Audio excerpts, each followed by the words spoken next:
Olá, boa noite. Eu sou o William Galvão e começa agora o Jornal da Justiça desta quinta-feira, 8 de fevereiro.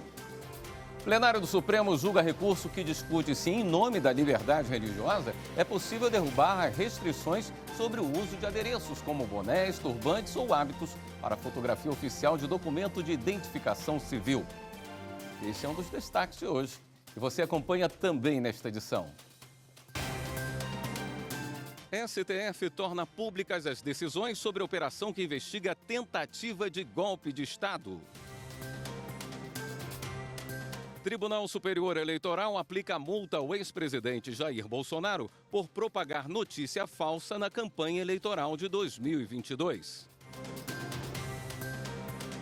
E ainda, Judiciário de Minas Gerais promove ações de modernização digital dentro do programa Justiça 4.0.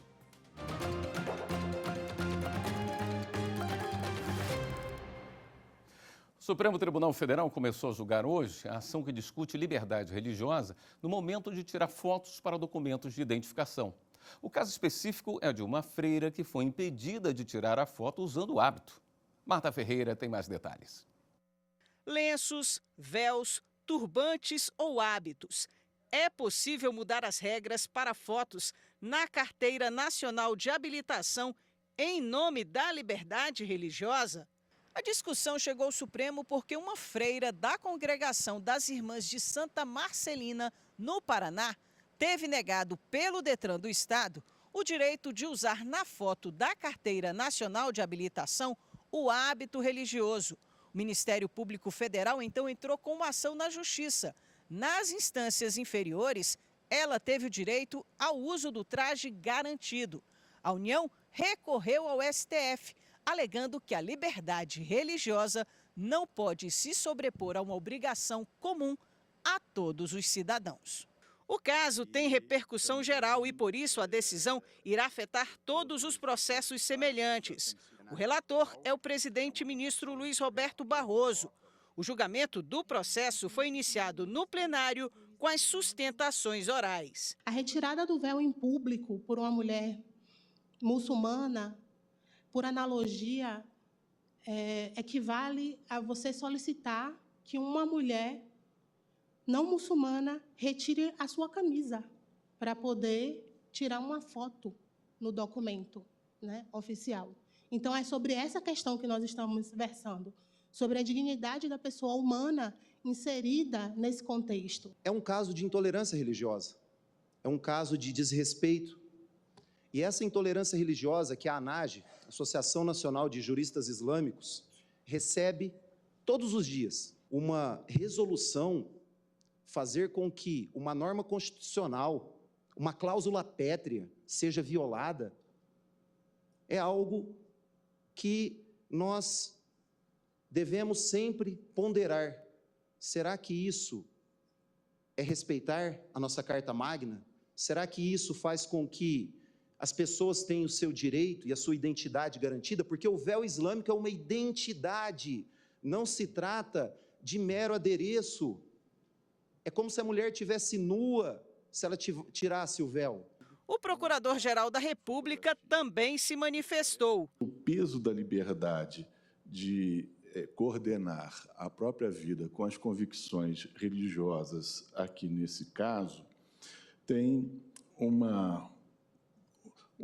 esse peso é colossalmente maior do que o eventual interesse dito como concorrente aí de segurança. Sobretudo porque esse uso do véu não impede o propósito de identificação, que seria a única razão que se poderia levantar para que o adorno não pudesse ser utilizado nesses momentos. Depois, o julgamento foi suspenso e será retomado em uma outra data. E o Supremo retomou hoje a discussão sobre a constitucionalidade de demissão sem justa causa de empregado de empresa pública e de sociedade de economia mista. Vamos falar ao vivo com a repórter Marta Ferreira. Oi, Marta. Boa noite. Boa noite, William. Boa noite a todos. Esse julgamento foi retomado com voto dos demais ministros. Ontem, o único a votar foi o relator, o ministro Alexandre de Moraes, que votou pela constitucionalidade da demissão sem justa causa para empregados públicos, porque eles seguem as regras da CLT. Só que acabou prevalecendo a divergência aberta pelo ministro Luiz Roberto Barroso. Como esse caso ele tem repercussão geral reconhecida, a decisão tomada aqui vai servir de parâmetros para outros casos semelhantes em análise nas instâncias inferiores. Só que essa tese que vai repercutir nos outros tribunais ainda não foi definida, será definida em uma outra data e, por isso, esse julgamento ainda não foi concluído. A gente vai ver agora trechos do voto do ministro Luiz Roberto Barroso. Confira aí. A mera exigência de motivação do ato de dispensa dos empregados não iguala o seu regime jurídico àquele incidente sobre os servidores públicos efetivos, que gozam da garantia de estabilidade. Portanto, o direito que cabe aos empregados públicos dispensados sem justa causa, o direito que eles têm de levantar o fundo de garantia, a meu ver, não afasta a necessidade de uma mínima motivação no caso de dispensa. Portanto, prezados colegas, eu estou propondo como tese aqui a seguinte: as empresas públicas e as sociedades de economia mista têm o dever de motivar em ato formal a demissão de seus empregados admitidos por concurso público. Tal motivação pode consistir em qualquer fundamento razoável, não se exigindo que se enquadre nas hipóteses de justa causa da legislação trabalhista. Na sequência da sessão, também foi analisada uma questão de ordem sobre o julgamento das 3 ADIs que tratam das sobras eleitorais. Ficou definido que o voto vista do ministro André Mendonça será apresentado em sessão no dia 21 de fevereiro, em sessão do plenário físico. Só que os votos de 3 ministros, os ministros Alexandre de Moraes, Gilmar Mendes e Ricardo Lewandowski, que foram apresentados em sessão virtual, serão mantidos. William. A pedido da Polícia Federal e com parecer favorável da Procuradoria-Geral da República, o ministro Alexandre de Moraes do Supremo autorizou uma operação que investiga tentativa de golpe de Estado. Mais de 30 pessoas estão envolvidas, entre elas o ex-presidente Jair Bolsonaro, ministros e assessores do governo passado. Repórter Carolina Chaves tem mais detalhes das investigações. O ministro Alexandre de Moraes autorizou o cumprimento de 4 mandados de prisão preventiva e 33 de busca e apreensão. Contra o ex-presidente Jair Bolsonaro foram determinadas medidas restritivas, como a entrega do passaporte e proibição de se comunicar com os outros investigados. Foram autorizadas as prisões de Felipe Martins, ex-assessor especial de Bolsonaro, Marcelo Câmara, coronel do Exército, já investigado nos casos dos presentes oficiais vendidos e das supostas fraudes em cartões de vacina. Rafael Martins, major das Forças Especiais do Exército, e do coronel do Exército, Bernardo Romão Correia Neto. Segundo a Polícia Federal, foram cumpridos mandados no Amazonas, Ceará, Espírito Santo, Goiás, Mato Grosso do Sul, Minas Gerais, Paraná, Rio de Janeiro, São Paulo e no Distrito Federal. Em Brasília, foram realizadas buscas na casa do ex-ministro da Justiça, Anderson Torres, e no apartamento do ex-ministro de Segurança Institucional, General Augusto Heleno. Também houve investigação na sede do PL. Ao todo, 23 pessoas são investigadas, entre elas o presidente do PL, Valdemar Costa Neto, o ex-ministro da Defesa, Braga Neto, o ex-comandante do Exército, General Paulo Sérgio Nogueira, e o ex-comandante-geral da Marinha, Almirante Almir Garnier Santos. O presidente do PL, Valdemar Costa Neto, foi preso em flagrante por porte ilegal de arma de fogo. Segundo a Polícia Federal, o grupo se dividia em 2 eixos. Um responsável pela divulgação de notícias falsas com o objetivo de desacreditar o sistema eletrônico de votação e minar o resultado das eleições de 2022. O outro era responsável por atos para concretizar o golpe. Na petição, com mais de 130 páginas, a polícia anexou mensagens de telefone trocadas entre os envolvidos que comprovam a discussão das ações citadas. No despacho que autorizou a operação, o ministro Alexandre de Moraes afirmou que a polícia aponta provas robustas de que os investigados concorreram para o processo de planejamento e execução de um golpe de Estado que não se consumou por circunstâncias alheias às suas vontades. Por maioria, o plenário do Tribunal Superior Eleitoral aplicou multa ao ex-presidente Jair Bolsonaro por propagar desinformação e notícia falsa durante a campanha eleitoral de 2022. Segundo a representação proposta pela coligação Brasil da Esperança, declarada procedente pela Corte, Bolsonaro divulgou conteúdo falso que associava o então candidato à presidência Luiz Inácio Lula da Silva à organização criminosa Primeiro Comando da capital. O tribunal, por maioria, julgou procedentes os pedidos de representação para aplicar ao representado multa do valor de R$15 mil, determinando a imediata remoção do conteúdo impugnado. Nessa mesma sessão, o TSE confirmou por unanimidade a cassação dos mandatos de Pedro Henrique Vanderlei Machado e Simone Elizabeth Friedrich, prefeito e vice-prefeita de Alto Alegre, em Roraima. A chapa eleita em 2020 foi condenada por abuso de poder econômico durante as eleições municipais. O plenário determinou ainda a inelegibilidade dos políticos por 8 anos. A seguir, ministro André Mendonça determina que o Tribunal de Justiça de Mato Grosso reanalise lei que alterou o salário de professores. Voltamos já.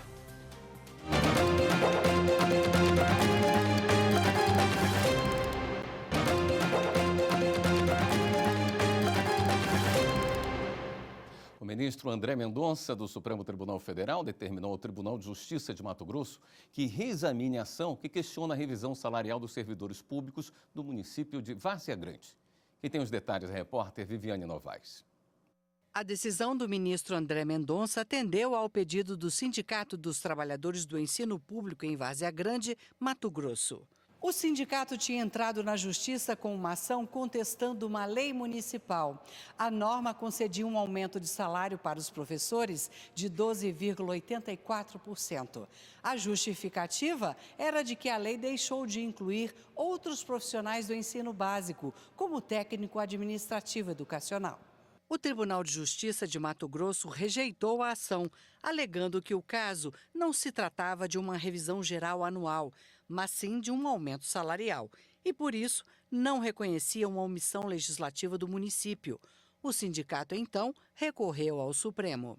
De acordo com o ministro André Mendonça, em se tratando de ação de inconstitucionalidade por omissão, cabe ao tribunal apreciar o pedido de declaração de mora da administração, bem como requerer pronunciamento específico quanto à impossibilidade de concessão de revisão geral anual nos vencimentos dos servidores.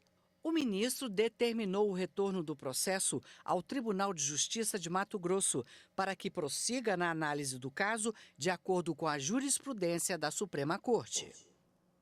O partido Renovação Democrática pediu ao Supremo Tribunal Federal a suspensão de parte da Política Nacional de Biocombustíveis. Segundo a legenda, a norma em vigor discrimina as distribuidoras do segmento por serem as únicas da categoria obrigadas a compensar a emissão de gases poluentes. As informações com o repórter Pablo Lemos. O partido Renovação Democrática contesta a parte da lei que obriga as distribuidoras de combustíveis fósseis a comprovarem a redução de emissão de gases do efeito estufa por meio do cumprimento de metas compulsórias anuais. O prazo para essa comprovação termina em 31 de março deste ano, o que também motivou o pedido ao STF. Conforme a Política Nacional de Biocombustíveis, a empresa que descumprir as metas previstas está sujeita ao pagamento de multas que variam de 100 mil a 50 milhões de reais. Segundo o partido, essa determinação fere os princípios constitucionais da razoabilidade e proporcionalidade, bem como os termos firmados no Acordo de Paris em 2015 sobre mudança do clima. O PRD defende que a norma questionada discrimina as distribuidoras de combustíveis fósseis por serem as únicas empresas da cadeia produtiva obrigadas a pagar por créditos de descarbonização para compensar a emissão de gases poluentes. O partido defende que o programa, da forma como foi estruturado, pode refletir, inclusive, no aumento dos preços dos combustíveis. O relator do caso no Supremo é o ministro Nunes Marques. A sexta turma do Superior Tribunal de Justiça assegurou prisão domiciliar a uma mulher trans que teria de cumprir pena em presídio masculino. Repórter Kátia Gomes. Então, quando eu cheguei lá, eles colocaram a gente nua, né? Com um monte de homem. Tinha um monte de homem lá que tinha acabado de chegar também. Quando eu cheguei lá, eles colocaram a marmita no chão. Você não coloca a marmita no chão para você dar para ninguém comer. O relato é da Raika, uma mulher trans presa por 5 meses em um centro de detenção provisória masculino. A questão que gira em torno não é colocar as pessoas trans ou as pessoas LGBTI+, num patamar melhor que qualquer outras pessoas.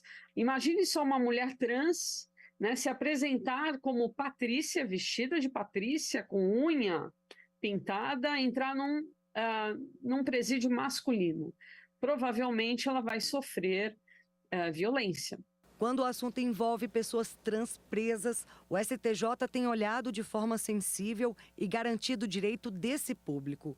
Um exemplo está em um julgamento da primeira sessão de 2024 da 6ª turma, que concedeu habeas corpus a uma mulher transgênero para permanecer em prisão domiciliar.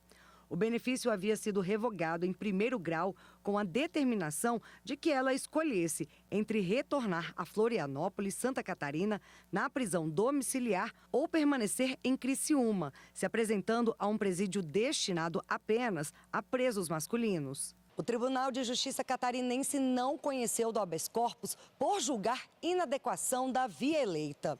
Em Novo HC, no STJ, a ordem foi concedida, mantendo a liminar deferida pelo relator, o desembargador convocado Jesuíno Rissato, para expedir o alvará de soltura e determinar que seja mantida a prisão domiciliar da mulher. Jesuíno Rissato lembrou que, nos termos da Resolução 348 de 2020 do Conselho Nacional de Justiça, a definição do local de cumprimento da pena da pessoa transgênero não é um exercício discricionário da Justiça, mas sim uma análise de quem tem por objetivo resguardar a liberdade sexual e de gênero, a vida e a integridade física desses indivíduos. Ainda segundo ele, tanto essa resolução como a decisão do Supremo Tribunal Federal determinam que as presas transexuais e travestis sejam questionadas sobre o local de preferência para o cumprimento da pena. É dever do judiciário indagar a pessoa autodeclarada parte da população transexual acerca da preferência pela custódia em unidade feminina, masculina ou específica, se houver. E, na unidade escolhida, preferência pela detenção no convívio geral ou em alas ou celas específicas. Casos como o da Raika e da mulher que recorreu ao STJ são comuns. No Distrito Federal, uma detenta também teve o direito garantido e conseguiu cumprir pena em um presídio feminino. Dignidade, eu me senti gente de novo. Não sabia nem que era bom dia, mulher. No próximo bloco, a gente mostra como está o trabalho de modernização digital no Judiciário Mineiro. Voltamos em instantes.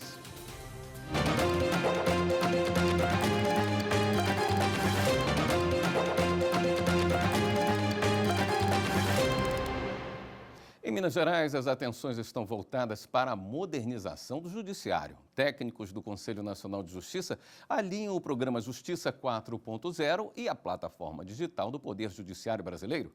Quem conta pra gente é a repórter Kátia Matos. Representantes do programa Justiça 4.0 do Conselho Nacional de Justiça se reuniram em Belo Horizonte para discutir as ações que estão em implantação no Tribunal de Justiça de Minas Gerais e no Tribunal Regional Federal da 6ª Região. O presidente do Tribunal de Justiça de Minas Gerais, desembargador José Arthur Filho, fez a abertura oficial do encontro. Nós estamos aqui de mãos entrelaçadas, o Tribunal de Justiça de Minas e o TRF6, recebendo com muito prazer e com muita alegria o CNJ, para que possamos fazer a implantação desse espetacular programa que vai cada vez mais trazer inovação tecnológica e multiplicar e agilizar a nossa prestação jurisdicional. Uma medida realmente inovadora do CNJ, a qual o TRF6 adere juntamente com o Tribunal de Justiça de Minas Gerais, e como nós já temos esse acordo de cooperação que foi firmado lá atrás, no início da minha gestão e da gestão do desembargador José Arthur, para fazer atividades conjuntas, conjuntas do TRF6 com o TJ, isso prova ainda mais o nosso objetivo, que é de todos, né, tanto meu quanto dele, de estender e de ampliar a jurisdição e o acesso à jurisdição no Estado de Minas Gerais. A reunião foi no Salão Pleno do TJMG. Participaram desembargadores, juízes e gestores responsáveis pela implantação do programa Justiça 4.0 nos tribunais. O programa prevê a integração de todos os tribunais do país no mesmo sistema. Por meio do portal de serviços, o advogado ele poderá fazer uma petição inicial e direcionar para qualquer tribunal. Ele poderá juntar uma petição intercorrente em qualquer processo, em tramitação em qualquer tribunal. Ele poderá fazer uma consulta no seu nome, no seu CPF, sobre a existência de processos em seu nome em todo o país. Coisas que hoje são impensáveis. Hoje o advogado, a parte, teria que, sistema a sistema, fazer uma consulta. Por meio do portal, essa consulta será unificada. Isso e dentre outros serviços que serão providos a partir dessa integração. O juiz disse ainda que o Brasil é referência mundial em inovação no judiciário. Esse ano tive a oportunidade de colaborar num trabalho que a União Europeia está fazendo para tentar integrar os países europeus no cumprimento que seria um equivalente à nossa carta precatória para cumprir medidas judiciais em outros países. Então nós temos sido referenciados internacionalmente como modelos a serem seguidos. O presidente do Supremo Tribunal Federal e do Conselho Nacional de Justiça, Luiz Roberto Barroso, enviou uma mensagem por vídeo para os participantes. Essa colaboração é muito importante, porque ela permitirá a interação entre os sistemas e o uso de ferramentas nacionais desenvolvidas pelo CNJ, que vão permitir tornar a justiça, na verdade, mais ágil e eficiente. Ele foi representado pelo secretário de Estratégias e Projetos do CNJ, juiz Gabriel da Silveira Matos. O secretário disse que essa visita a Minas Gerais tem o objetivo de alinhar com os representantes dos tribunais as ações de implantação do programa 4.0. O presidente nos sinalizou positivamente no que se refere à adesão a todas essas políticas. Os juízes aqui presentes, também auxiliares, também estão já tomando as providências, já sinalizaram inclusive com prazos, então para nós é muito satisfatório. E em Mato Grosso, o cidadão já pode emitir certidões pela internet de maneira rápida, simples e gratuita. Repórter Eli Cristina Azevedo explica como funciona esse serviço. Mais economia de tempo e dinheiro é o que proporciona o serviço de emissão de certidões negativas de pessoas físicas e entidades no primeiro e segundo graus, oferecido gratuitamente à população pelo Judiciário de Mato Grosso. Tudo é feito de forma online. Basta acessar o ícone Certidões, emissão e autenticação de certidão na capa do portal e fazer a consulta. Consulta todos os processos arquivados em andamento, em todas as comarcas, né? A gente está disponível a certidão negativa, ela é online, emitida na hora, de forma gratuita.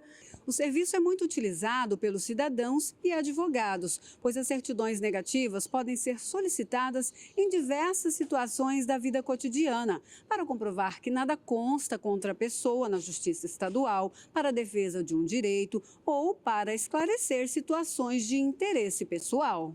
A pessoa entra no sistema, insere o seu CPF, o sistema faz uma consulta pelo nome, insere também a data de nascimento e a certidão sai de forma online. Pode ser verificada a autenticidade também da certidão no próprio sistema SEC, a validade de 30 dias, certidão de primeiro grau e 60 dias, certidão de segundo grau. Esta advogada criminalista conta que usa muito o sistema para emitir certidões a familiares que precisam visitar presídios, pessoas que necessitam do documento para renovação de contrato ou comprovação de andamento de processo. É bem mais fácil tanto para nós, né, advogados, tanto para as pessoas que precisam emitir. Não gasta gasolina, locomoção e o tempo você pode emitir e pode estar trabalhando, dar continuidade aos trabalhos. O serviço foi criado pela Justiça Mato-Grossense em maio de 2011. Até janeiro de 2024, já foram emitidas mais de 7 milhões de certidões negativas.